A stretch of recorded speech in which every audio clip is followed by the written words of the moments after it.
तो चाइना हमारे ऊपर, चाइना कभी भी यहाँ पर नहीं आता। पहले कैसे किया करते थे ये सब भारतीय जनता पार्टी के लोग कि चाइना आता है, पिकनिक मनाकर चला जाता है और आप उसे लाल आंख नहीं दिखाते। आज आप क्यों नहीं दिखा रहे अपनी लाल आंखें?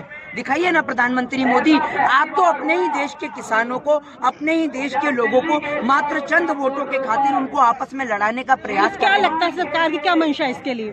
देखिए, सरकार की पूर्ण रूप से मंशा क्या, आप एक बात मुझे बताइए। सरकार मात्र चंद उद्योगपतियों को फायदा पहुंचाने के चक्कर में देश के तमाम किसानों को बलि का बकरा नहीं बना सकती।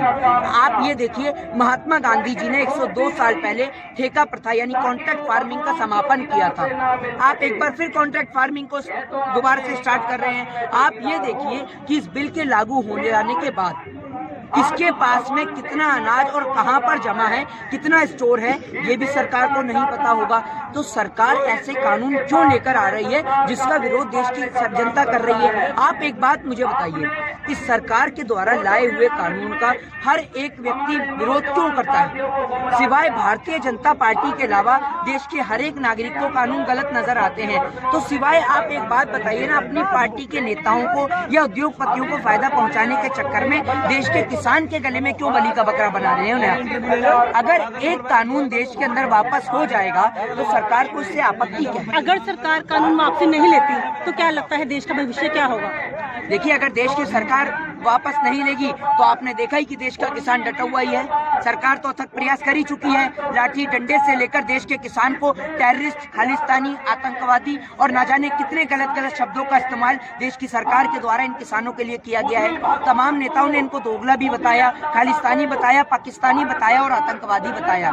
ये सरकार का दोहरा चरित्र है। देश के माननीय प्रधानमंत्री महोदय की माताश्री अगर बैठती है, नोटबंदी की लाइन में लगती हैं तो वो देशभक्त कहलाई जाती हैं, और किसान की मां किसान आंदोलन में आती है तो वो आतंकवादी कहलाई जाती है। तो आखिर प्रधानमंत्री महोदय इतना दोहरा चरित्र क्यों और किसके लिए?